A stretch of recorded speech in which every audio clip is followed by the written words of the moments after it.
என்ன ma'am, ஏதரா choice கொடுக்க போறீங்களா? அதெல்லாம் கொடுக்காதீங்க. நான் கொடுத்த கொஸ்டின் எல்லாமே படிச்சுட்டேன். அப்புறம் எப்படி நாங்கள் ஏதரா சாய்ஸ்னா கொஸ்டின் விட்டுருவோம், அப்புறம் செமஸ்டர் எக்ஸாமுக்கு நாங்கள் கஷ்டப்படுவோம் மேம். அதனால நாங்கள் எல்லா கொஸ்டினும் எழுதுறோம், சரிங்களா? பாக்கியா, நீ படிச்சுட்டு நீங்கள் எல்லாருக்கும் தெரியும் மேம் என்ன சொல்ல வராங்கன்னு கேளேன். நீ பாட்டு பேசிக்கிட்டு இருக்க. தெரியும் மேம் என்ன சொல்ல வராங்கன்னு கேளேன். நீ பாட்டு பேசிக்கிட்டு இருக்க. பாக்கியா, கொஞ்சம் தள்ளி உட்காரேன், முடிய முந்திரப்படுது. இவ வேற சீரியஸாக பேசிட்டு இருக்கும் போது இரு, நான் தள்ளி உட்காடுறேன். போதுமா? போதும், நீ பேசு. நீ இப்போ சொல்லு, என்ன ஜெசிகா உனக்கு பிரச்சனை? டெஸ்ட்டுக்கு தானே நான் சொல்கிறேன், நம்ம எல்லாம் நல்லதுக்கு தானே சொல்கிறேன். இப்போ என்ன உனக்கு பிரச்சனை? எதிரா சாய்ஸ் கொடுத்தப்ப நீ அந்த கொஸ்டினை விட்டுருவா, அப்புறம் அந்த கொஸ்டின் எக்ஸாமுக்கு வந்தால் என்ன பண்ணுவ? சாய்ஸில் விடுவேன். ஏன் எக்ஸாமில் வந்து சாய்ஸ் இருக்காதா?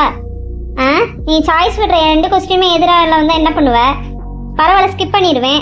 ஏன் ஒரு கொஸ்டின் எழுதலாம், என்ன பாஸ் மார்க் எடுத்தால் போதும் எங்களுக்குலாம். ஒன்றுமே டாப்பர் ஆகணும்லாம் இல்லை. டாப்பர் ஆகி என்ன பண்ண போகிற நீ சொல்லு பார்ப்போம். சும்மா புக்கில் இருக்கிறதெல்லாம் மக்கப் பண்ணுறதுலாம் ஒன்றும் பெரிய டேலண்ட்லாம் கிடையாது, சரியா? ஜெசிகா, பார்த்து பேசி. யாரை பார்த்து மக்கப் பண்ணுறேங்கிற? நான் புரிஞ்சுதான் படிக்கிறேன், உனக்கு